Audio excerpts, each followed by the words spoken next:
Nous sommes ici dans l'usine Cristal Mignana, dans le 5e arrondissement de Marseille, boulevard Jeanne d'Arc. L'usine est implantée ici depuis 1962, mais elle a été créée en 1884 à Alger. Notre famille, la famille Mignana, vient d'un village sur la côte méditerranéenne espagnole, à côté d'Alicante. À la fin du 19e siècle, il y avait une grosse crise économique en Espagne et les Espagnols partaient chercher fortune dans le monde. Et mon arrière-grand-père, Manuel Mignana, est parti rejoindre un cousin déjà établi en Algérie, à Alger.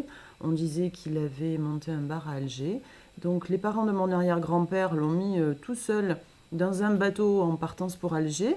Il a rejoint le cousin à Alger qui a fait travailler mon arrière-grand-père dans le bar. Beaucoup d'Espagnols étaient déjà installés en Algérie et réclamaient dans le bar du cousin ce qu'on appelle aujourd'hui la nisette, mais ce que l'on appelait à l'époque, et qu'on appelle toujours d'ailleurs en Espagne, la paloma. C'est la colombe en espagnol, on appelle ça la paloma parce que c'est transparent dans la bouteille, mais quand on rajoute de l'eau, ça devient blanc comme une colombe. Mon arrière-grand-père, je ne sais pas comment, s'est débrouillé pour trouver les ingrédients. Et il a fabriqué comme ça une première bouteille de cristal anis. À l'arrière du bar, ça a été un succès fabuleux auprès des clients du bar du cousin. Et donc l'aventure a démarré comme ça officiellement en 1884 à Alger. Donc en 1884, la société Cristal Mignana est officiellement née. Ensuite, mon grand-père Manuel Mignana a repris la société. Et puis en 1962, à l'indépendance de l'Algérie, il est venu avec toute sa famille à Marseille. Il a racheté le bâtiment donc actuel dans lequel nous sommes, qui était une ancienne fabrique de carrelage, la faïencerie de Saint-Jean-du-Désert. Il l'a agrandi. Le bâtiment aujourd'hui a une forme de bateau. C'était pour symboliser l'aventure méditerranéenne de la famille.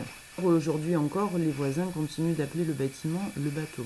Mon grand-père a donc recréé l'activité entièrement en 1962. Il avait 60 ans à l'époque, donc il a vraiment tout recommencé à l'âge où certains aujourd'hui rêvent de prendre leur retraite. Il est mort en 71 de façon accidentelle, mais l'entreprise est toujours restée dans la famille. Pendant 30 ans, mes parents ont continué de faire prospérer la société en continuant de fabriquer le cristal anis qui reste encore aujourd'hui le produit phare de la société. Ils ont aussi développé des nouveaux produits, développé toute la gamme de produits anisés, de boissons anisées. Depuis 2013, je reprends le flambeau de la société et me voici donc la 4e génération des Mignana qui continue de fabriquer le cristal anis pour encore de longues décennies, j'espère. Avec le cristal anis qui reste le produit phare et on a une gamme maintenant de plusieurs pastis. Les apéritifs anisés sont vraiment une spécialité du bassin méditerranéen. L'ouzo en Grèce, l'arak, le raki au Liban, en Turquie. Mais vraiment, dans la majorité des rives de la Méditerranée, c'était des anisés blancs. Et en France, à l'époque, on avait l'absinthe. Et ensuite, l'absinthe a été interdite et le pastis a été inventé à Marseille. Les apéritifs anisés sont fabriqués évidemment avec de l'anis qui ne pousse pas sur les rives de la Méditerranée. Aujourd'hui encore, on continue à acheter en Asie notre badiane. Pour l'anisette et le pastis, une fois que l'on a distillé l'anis et que l'on a fait macérer le réglisse pour le pastis, on fait nos petits mélanges, on filtre une fois, on filtre 2 fois, on filtre 3 fois. Et ensuite, on laisse un petit peu reposer en cuve. Et ensuite, on passe à la phase d'embouteillage. On relie la cuve que l'on souhaite utiliser à la chaîne d'embouteillage par un système de tuyaux et de pompes. Le produit arrive donc à ce que l'on appelle une tireuse. Les bouteilles vides et stérilisées sont mises sur un tapis. Les bouteilles sont remplies. Ensuite, elles sont capsulées, puis étiquetées, puis mises en carton. Et à la fin, mises en palette grâce à un palettiseur. Et ensuite, on filme la palette, ça part à l'espace de stockage pour être mis ensuite dans les camions et être distribué dans les différents magasins.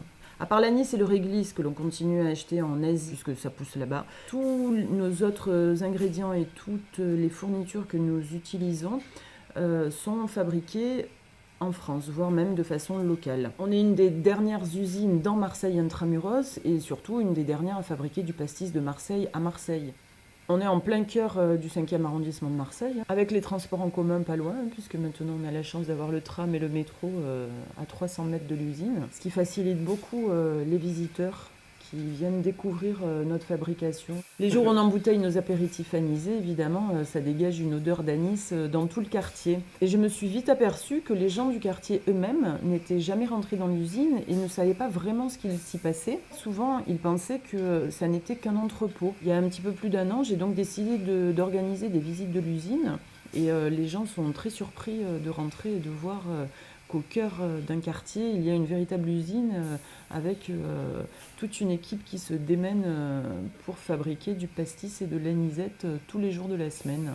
130 ans après, nous sommes toujours restés une entreprise 100% familiale. Aujourd'hui, l'entreprise, c'est 12 personnes réparties entre la fabrication, le commercial et l'administratif. Quand il y a eu la mode du Made in France et même du Made in Marseille, on s'est aperçu que nous, on avait toujours fait du Made in France et finalement, on ne l'avait jamais revendiqué. On a donc fait des dossiers auprès des douanes, produit par produit, pour demander le droit d'apposer la mention Made in France sur nos bouteilles.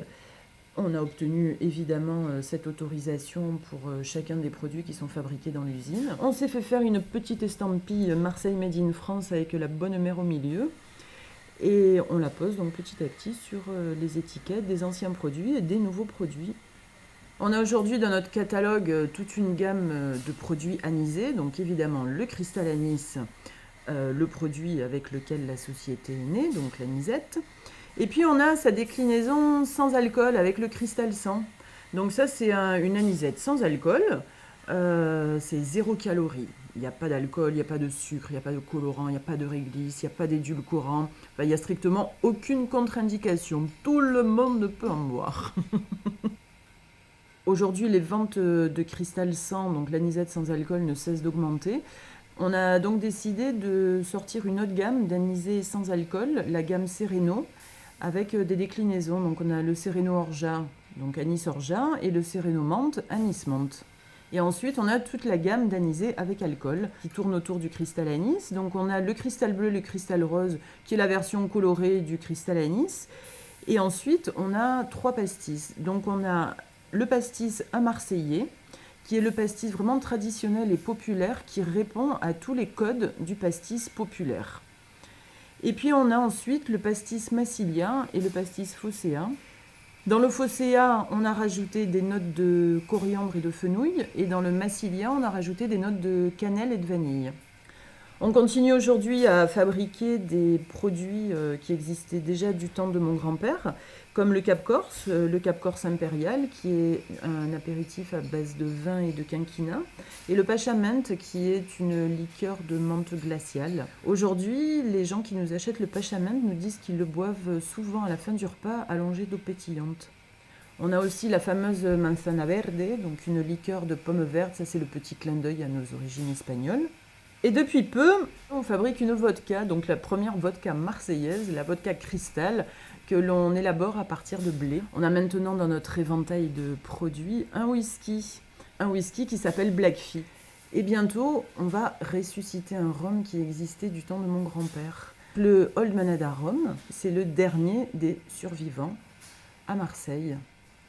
Et comme on n'arrête pas d'innover et qu'on écoute aussi les envies de nos consommateurs, Karine April, qui est passionnée de gastronomie, nous a donné l'idée d'élaborer un sorbet à l'anis et on a fait appel à Jérôme Cellier, un glacier marseillais, pour nous le faire. Et donc vous pouvez aujourd'hui acheter ce sorbet exclusivement dans notre magasin d'usine. On nous demande souvent où trouver nos produits. Alors on est référencé dans la plupart des grandes enseignes de distribution. Si vous ne trouvez pas nos produits dans votre magasin préféré, vous avez toujours l'option de la boutique en ligne. Et si vous êtes à Marseille, il ne faut surtout pas hésiter à venir dans notre magasin d'usine, qui est ouvert du lundi au vendredi. Et là, vous trouvez tous les produits, tous. Les gens ont vraiment un coup de cœur pour nos produits qui s'inscrivent non seulement dans un patrimoine géographique, mais aussi dans un patrimoine culturel, que ce soit le patrimoine marseillais, mais aussi le patrimoine national. Donc aujourd'hui, on ouvre l'usine aux visiteurs Alors les visites se font exclusivement sur rendez-vous pendant les heures de fabrication, c'est-à-dire du lundi au vendredi. Il faut soit appeler au 04 91 47 66 72 ou bien envoyer un mail à info au pluriel infos @crystal-liminana.com.